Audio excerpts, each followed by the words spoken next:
एक समय की बात, जब सती का ये ऐसा हश्र हुआ, दक्ष प्रजापति समा, अब देवता लोग आ गए, इनको जीवित करो, यज्ञ पूरा करो, यज्ञ अधूरा नहीं रह, और सच है यज्ञ अधूरा नहीं रहना चाहिए, यज्ञ पूरा होना चाहिए। देखिए ये दयालु भी बड़े हैं, क्रोधी भी बड़े हैं। शंकर बाबा महान देवता है, इसीलिए महादेव हैं। क्रोधी भी बड़े, क्षणे रुष्टा क्षणे पुष्टा, रुष्टा पुष्टा क्षणे क्षणे, एक क्षण में रुष्ट हो जाए, दूसरे क्षण में प्रसन्न हो जाए। उन्होंने कहा ठीक है हम इनको जीवित करते, इनका सर लाओ। वीरभद्र ने कहा जानता था, इसलिए अग्नि में जला दिया जिससे बचे ही ना, आवे ही नहीं, मौका ही नहीं हो। अच्छा एक काम करो दूसरा लाओ। तो उन्होंने बकरे का सर लिया और दक्ष प्रजापति के सर पे और धड़ पे रख दिया। तो सर, धड़ है मानव का और सर है मेरे जैसे अपराधी पर भी आपकी ऐसी दया बरसती है प्रभु, आपके चरणों में कोटि कोटि प्रणाम है। बोलो शंकर भगवान की जय, बोलो शंकर भगवान की जय। तब ये बाबा भोलेनाथ फिर समाधि में बैठ गए, चिंता बढ़ी, ये सब हो गया, फिर वो समाधि में बैठ गए। और जब समाधि में बैठ गए तो ये जो सती हैं हिमाचल के घर में जन्म ले रही, नाम है पार्वती। अब पार्वती कुछ समय थोड़ी सी बड़ी हुई, और जैसे ही पार्वती कुछ बड़ी हुई नारद बाबा पहुंच गए और बता दिया इनको ऐसा ऐसा वर मिलेगा। बेचारे माँ बाप डर गए। अब कोई कह दे कि इसको ऐसा शमशान में निवास करने वाला मिलेगा, कोई कह दे ऐसा ही मिलेगा, फक्कड़ बाबा मिलेगा कोई, तो बेचारे परेशान तो होंगे। जो जो गुण बताए ना, नारद जी ने कहा देखो ये जो जितने भी गुण मैं बता रहा हूं ना, ये सारे गुण शंकर भगवान में है। अगर तुम्हारी बेटी तपस्या करे तो, देखिए मेरे भाई बहन, जब भी हमारे गुरुजन कुछ अच्छी बात कहे ना तो मान लेनी चाहिए।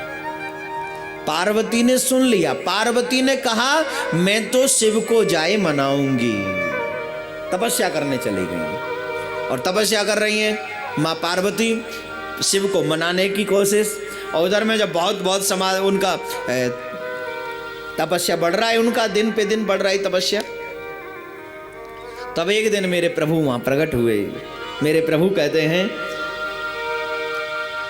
अब बिनती मम सुनहु शिव, जो मो पर निज ने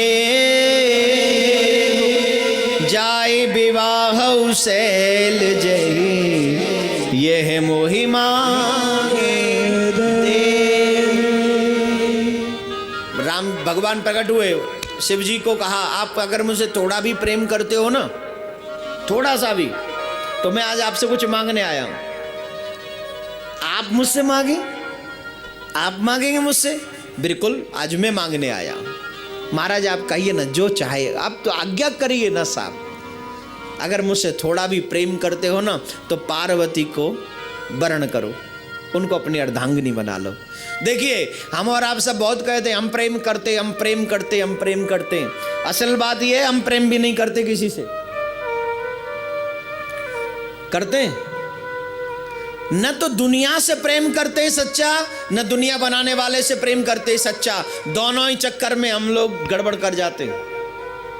है क्या हमको प्रेम भगवान से या दुनिया से? बोलिए। हम दुनिया से प्रेम करते हैं तो दुनिया से कुछ चाहने की इच्छा क्यों रखते हैं?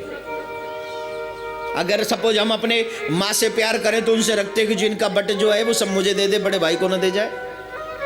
हम बेटे से प्यार करते हैं तो उनसे उम्मीद रखते हैं जब हम बूढ़े हो जाएं तो मेरा बेटा मेरी सेवा करे, मेरा लालन पालन मैंने बचपन में इसका किया, बुढ़ापे में ये मेरा लालन पालन करे। वो प्यार कहाँ? वो तो बदला हो गया ना साहब, कुछ ना कुछ तो चाहिए बदले में। लेकिन सच यह है प्रेम लेता नहीं है, प्रेम तो क्या करता है। और यहाँ संसार का प्रेम देता नहीं है, लेता है।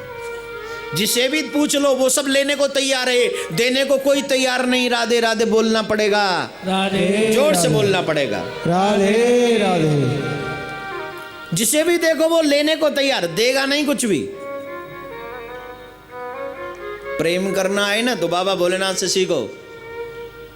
बाबा ने प्रेम किया मेरे प्रभु से, और प्रभु ने जब मांगा जो ये मुझे दे दो, तो भूत भावन कहते हैं, हे महाराज सिर धर आयसु करे तुम्हारा, परम धर्म यह नाथ हमारा। मातु पिता गुरु प्रभु के बानी, बिनहि विचार करिए शुभ जानी। तुम सब भांत परम हितकारी, आज्ञा सिर पर नाथ तुम्हारी। हे प्रभु, माता पिता गुरु की वाणी तो बिना विचारे पालन करनी है। यह भी नहीं सोचना कि वो उचित है कि वो अनुचित है। आप जो माँ बाप गुरु कहे, धर्म कहे, वो कर डालो बस। लेकिन साहब, आप न तो हमारी माँ हो न पिता हो। तुमेव सर्वं मम देव देव, तुमेव सर्वं मम देव देव। तुम मेरे एक नहीं हो, माँ भी मेरे, पिता भी, स्वामी, सखा, मित्र, इष्ट, सब मेरे आप ही तो हैं। और अगर मैं आपकी बात नहीं मानूंगा तो किसकी मानूंगा साहब। जय जय श्री राधे, जय जय सीताराम। हाथ ऊपर करे, हरि बोल। हाथ ऊपर करे क्यों? इसलिए कि मैं आपकी शरण में हूं। मेरा अपना हाथ कौन खड़े करता है? कमजोर, कमजोर करता है ना। बड़े बड़े चोर डकैत आतंकवादी जब सरकार के आगे सिलेंडर करते हैं तो ऐसे ही करते हैं ना। अब मेरा जीवन आपके हाथ है। हम लोग चोर डकैत आतंकवादी से कम नहीं है। हंसना नहीं, समझना है। वो लोग औरों को मारते, हमने अपने आप को मारा है। चाहे अपने आप को मारो तो भी वही अपराध है, दूसरों को मारो तो भी वही अपराध है।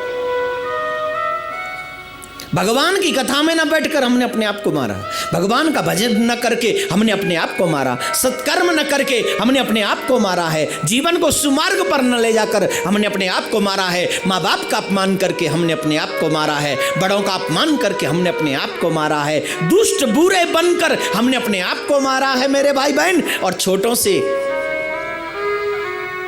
अपमानित होकर भी हमने अपने आप को मारा है। तो ये गुनाह नहीं है, ये पाप नहीं है। हम आतंकवादी नहीं, हम दुष्ट नहीं, चोर नहीं, डकैत नहीं। चोरी हमने की है।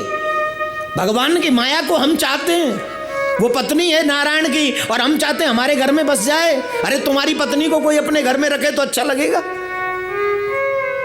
हाँ या ना? शासने की बात नहीं, समझने की बात है।